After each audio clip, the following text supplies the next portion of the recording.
Olha só, gente, no programa que começa agora, a gente vai falar com um povo importantíssimo aí dos principais frigoríficos do Brasil e também com o pessoal do mercado financeiro. Começa agora, aqui no seu programa Fala Carlão!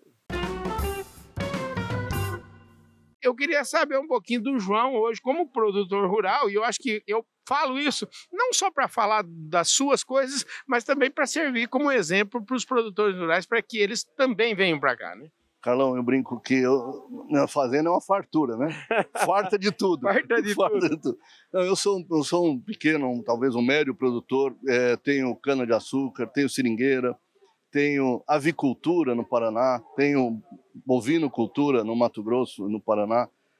Então, eu acredito que tem uma série de oportunidades de aproveitamento, de otimização de área, de diversificação. Isso é uma coisa também que eu acho que a gente precisa pensar muito. O produtor rural, se possível, deveria pensar muito em ter sempre uma produção diversificada.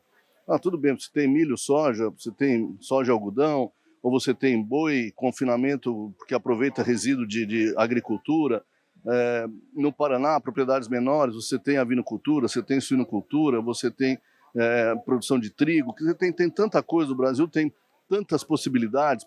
Quem produz soja pode produzir uma soja não transgênica, pode produzir uma soja orgânica. A gente vê esse crescimento dos biológicos. Olha, isso como tendência, e aí como produtor eu falo, a questão dos bioinsumos, isso é uma discussão bárbara. Ontem aqui na COP, eu participei de 2 painéis sobre esse tema. Tem um futuro enorme, gigantesco, você poder trabalhar com esses bioinsumos. Então, acho que tem muita coisa para a gente ver aqui fora, para a gente aprender. Como eu disse, para a gente mostrar o que nós estamos fazendo, mas sem dúvida nenhuma para a gente aprender que tem muita coisa boa acontecendo no resto do mundo também. Sheila Guevara, ela é diretora de sustentabilidade da Seara e é líder de... Ação climática da JBS Brasil. Eu vou começar com ela, porque eu gostei desse negócio de ação climática. O que quer dizer ação climática? Eu quero saber qual é o seu dia a dia dentro dessa função. Bom, eu sou uma apaixonada pelo assunto, né? Quem conhece, quem acompanha Fala Carlão já deve ter me visto aí em alguns outros trabalhos aí anteriores. A pecuária, o setor do agronegócio, da agropecuária tem uma função importante, né, em entender qual que é a nossa pegada de carbono, qual que é a nossa emissão e o que a gente precisa fazer para reduzir e para caminhar para uma agropecuária de baixo carbono. Então, o nosso trabalho, meu trabalho, junto com um time super... né, da alta prateleira lá da JBS, é identificar as oportunidades de descarbonização dentro da nossa atividade, na nossa cadeia, né, e estabelecer aí planos de ação, né, o que efetivamente na prática a gente vai fazer para endereçar essas reduções. Você sabe que aquele meu bordão de que ninguém nasce secretário de nada, quem que é o Marcelo? De onde você vem? Como é que você chegou nesse mundo, nessa agenda verde aqui, antes da gente seguir adiante? Carlão, eu sou formado em gestão ambiental. Eu estou desde 2001 trabalhando com gestão ambiental, sustentabilidade e crédito de carbono. Então nós estamos em 2023, estou indo para 22 anos, cara. 22 anos de atuação profissional. Eu tenho essa cara de jovem, viu, pessoal? E eu sou mesmo, mas eu já estou há 22 anos trabalhando nessa agenda. E a vida ela tem dessas coisas, né? Acho que eu estava no lugar certo, na hora certa, escolhi uma carreira profissional pela qual me apaixonei muito jovem e que era uma carreira muito nova para a sociedade. Então, quando eu estudei gestão ambiental, ninguém sabia o que significava isso. Eu tinha que explicar que curso é esse que você está estudando.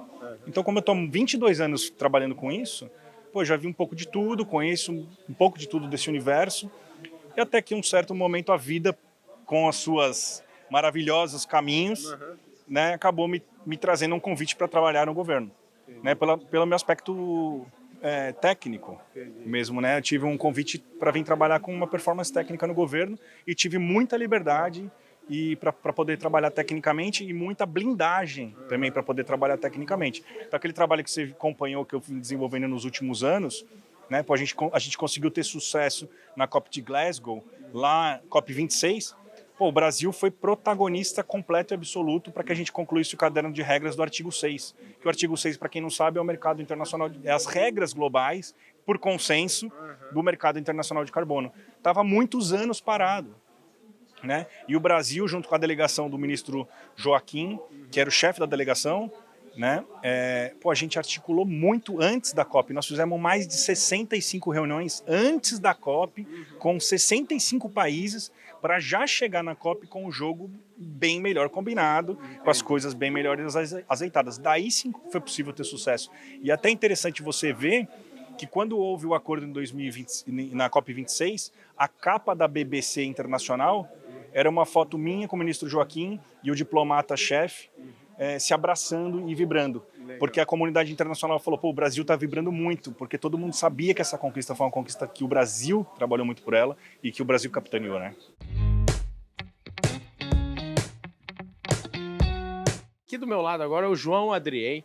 O João Adrien tem um pedigree extraordinário. Além do pedigree que está no nome dele, que é o nome da família, ele é um cara que da Sociedade Rural Brasileira, já foi da Sociedade Rural Brasileira, depois foi para o Ministério da Agricultura, depois foi morar nos Estados Unidos, depois voltou, agora ele é vice-presidente da Sociedade Rural Brasileira, às vezes até eu esqueço disso, mas ele também assumiu agora a área de sustentabilidade do Itaú BBA, ou seja, é um cracaço, foi um golaço do Pedro Barros levar ele para lá. Ô João, obrigado, viu, cara, você é um craque, eu te adoro como todo mundo que conhece você. Obrigado, Carlão, obrigado pelo espaço, parabéns vocês por estarem aqui na COP, esse espaço que é importante cada vez mais os produtores estarem presentes, o setor agro está presente, porque a discussão ela traz muito também da discussão de agricultura, então a gente precisa estar aqui entendendo as tendências, tá influenciando o debate, assim por diante. Eu estou lá no Itaú BBA na parte de agro, né, na parte de descarbonização, porque tem outra área de sustentabilidade também no banco, então a gente tem feito trabalho conjunto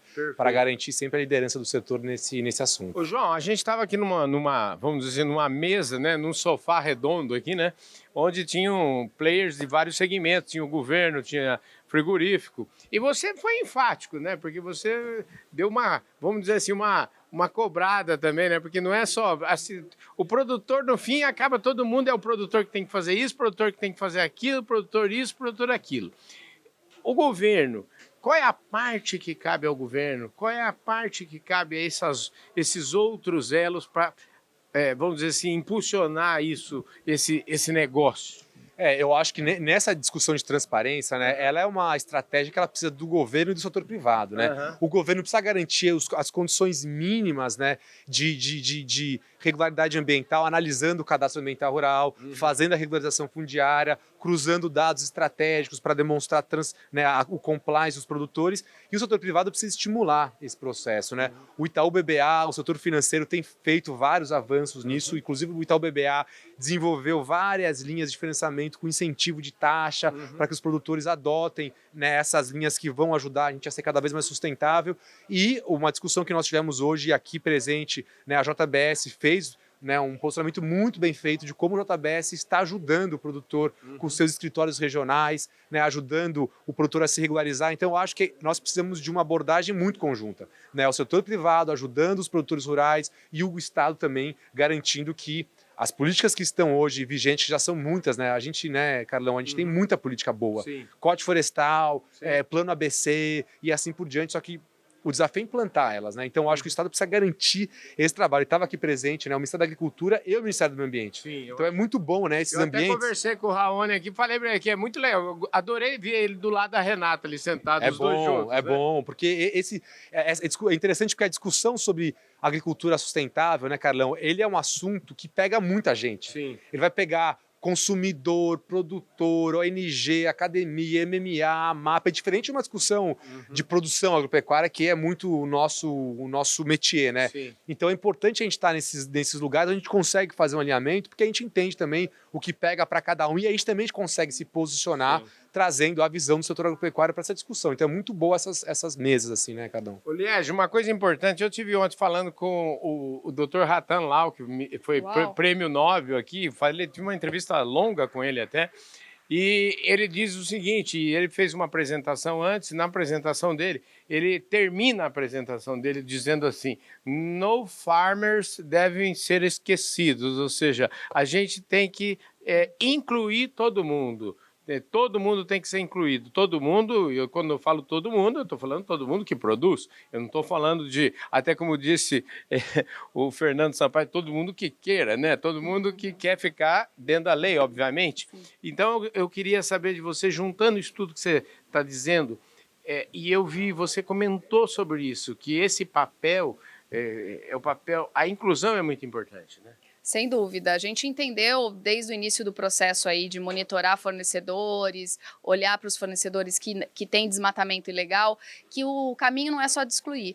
Porque esse produtor que não vai acessar uma indústria como a JBS, ele vai acabar indo para uma indústria com menos profissionalização ou mesmo acabando saindo ele vai acabar saindo da atividade muitas vezes. Então, o objetivo é a gente colocar todo mundo junto para a gente avançar junto, sem esquecer ninguém para trás. Né? Dar a possibilidade, até porque só assim a gente vai conseguir excluir de fato aqueles que tiram proveito de uma ilegalidade e não aqueles que querem se legalizar, mas que não acham caminhos, que é o que acontece muitas vezes hoje, ou por ineficiência do próprio sistema, que é muito lento, burocrático, ou por atravessadores que eventualmente acabam aparecendo e que não é o produtor rural com que a gente se comunica aqui. E aí uma coisa que eu gosto sempre de dizer é o seguinte, aqui como tinham vários atores, e o João, aproveitei um pouquinho da inteligência do João Adrien e falei, João, qual é o papel que cabe para cada um dos atores aí, o que o governo tem que fazer, enfim, para você, eu acho o seguinte, que é melhor eu perguntar, assim,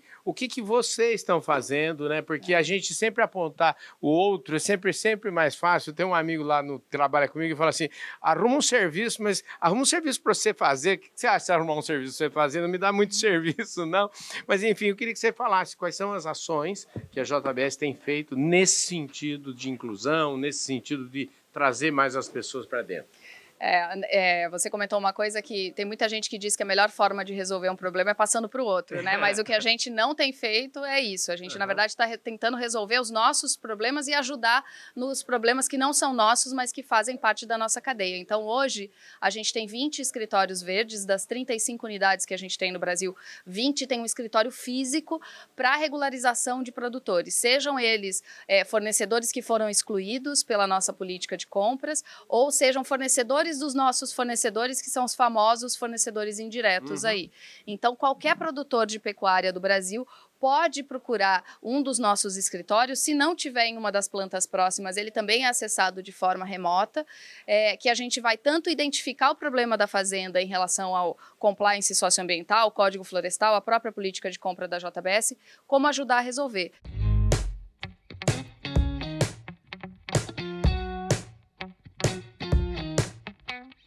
Quem é a Liege, de onde ela veio aqui? Só para situar aqui rapidamente, isso aí eu costumo fazer lá no começo da entrevista, mas hoje aqui a gente já chegou chutando com o pé no peito, entendeu? Então conta um pouquinho ainda. Eu sou do interior de Piracicaba, interior de São Paulo, sou mãe de 2 filhos aí, da Malu, que fez 11 anos aqui no dia que eu vim para a COP, e do João, que tem 6, e sou engenheira agrônoma formada em Piracicaba também. Show de bola, gente, é mais uma piracicabana, lá tem uma associação dos alunos, como é que chama? A DEALC, Associação dos Ex-Alunos da Luiz de Queiroz. Fui diretora da DEALC, hoje, importante dizer que sou diretora da Fundação AgriSUS, deixada pelo professor Fernando Penteado Cardoso, e estou aí na BAG também como vice-presidente. Nossa, que maravilha, hein? Já que ela citou Fernando Penteado Cardoso, quero aproveitar e fechar essa entrevista aqui e mandar um abraço para o Ferzinho que é o Fernando Penteado Cardoso Neto,